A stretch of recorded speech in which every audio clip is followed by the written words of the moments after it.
This next one. Plenty of history was made on the offensive side of the ball in New Orleans Sunday. Drew Brees and Eli Manning combined for a single-game record, 13 pass TDs, and combined for 101 points. Basketball score tied for the third most points by both teams in NFL history. Stephen A., what was your takeaway from that ridiculous shootout?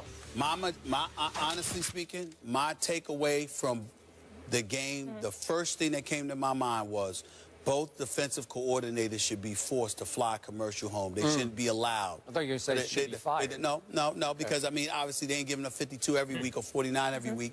But both defensive coordinators, Spagnuolo and, of course, Rob Ryan, should not even have been allowed. In Spagnuolo's case, don't even get on a team plane. In Rob Ryan's case, you know what? Just make him walk home. I mean, it's like literally, you literally owe your owners a check for this week, you know, because you clearly didn't show up on the job unless you apply for vacation and you tap it onto your vacation. You did nothing. There was no defense. I mean, the Giants' defense yesterday was so embarrassing.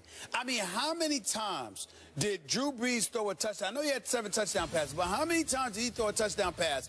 And you literally saw the Giants' defense looking around at one another like, what happened? You were supposed to be there. You were supposed to be. I mean, it's almost like they didn't show up to work.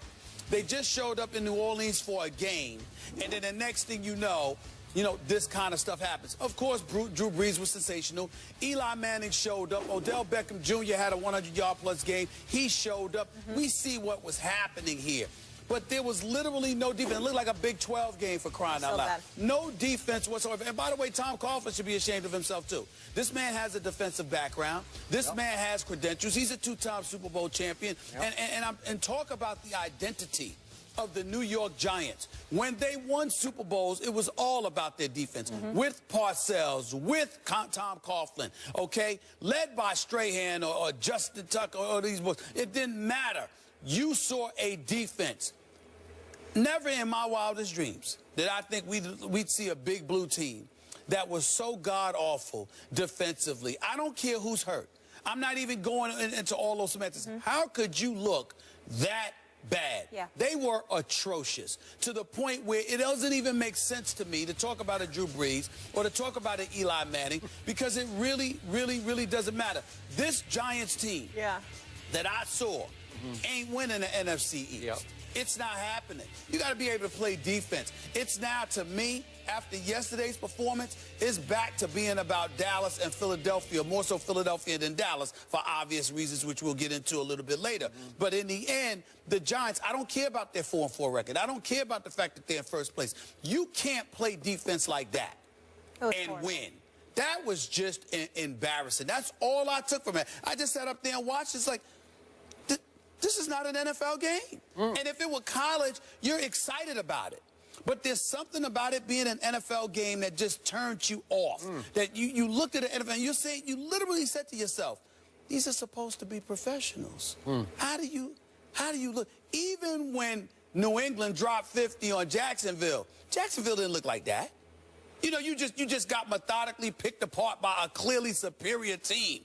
No, in the case of the Giants against the Saints, it literally looked like both teams decided not to play defense. The 29th and 30th ranked defense going into it, total. I mean, it's like, I couldn't believe how bad they looked. I really couldn't. Did the game count? Yes. It goes in the standings, It goes in the standings. Okay, I want to make sure of that, because you said it didn't look like an NFL game. It did, And by the way, before I launch on this, Molly is threatening to unfollow me on Twitter. I trolled him last night. I thanked the Saints for winning that game for me and my Cowboys, and in it, I wrote Giants in all lowercase letters. And everything like else little in Giants. caps. Okay? Just obnoxious. She's going to unfollow me over it was obnoxious. That's fine. Okay, here's my takeaway. No team that gives up 52 points deserves to win the NFC East. I'm sorry, no team. Right. So that was my #1 takeaway. And #2, because the game did count in the standings, dropping the Giants to, what, 4-4? First place. Now, somehow, some way, embarrassingly enough for the division, my Dallas Cowboys are still only 1 game out of first place in the loss column. Only 1 game out of first place in the loss. Are you kidding me? And, you know, my other takeaway was that the ultimate new accident waiting to happen in pro football is your New York Giants. How did they lose that opening game at Jerry World? And then follow that up by a loss and they lost to the Falcons. And the Falcons are starting to get exposed as just pretty good. Not great, not dominant. They're just pretty good. They lost at home to Tampa. They almost lost at home to the Redskins. Remember that? So they're getting exposed. Yes. They're coming back to earth quickly. And yesterday, the New York Football Giants managed to blow this game on a face mask penalty by the punter. By the punter. By Brad Wing. The punter. Here he is. He gets a face mask as the ball is fumbled forward. This is Cowboys-esque. This is Cowboys-esque. Yeah. This is old Cowboys. Previous Cowboys-esque. These are the Cowboys you used to laugh at, scoff at, ridicule for being the accident waiting to happen. And now it's Brad Wing. Brad Wing, he gets a face mask, and all of a sudden they've got a 50-yard field goal, and the new kicker hits it, and the game is over. And here's the God's truth of what happened yesterday. Your Giants didn't deserve to win this game because your Giants were 1 out of 8 on third down. In this shootout, they still were only 1 of 8 on third down. And when you look at the total yards, your Giants had 416, which is really good.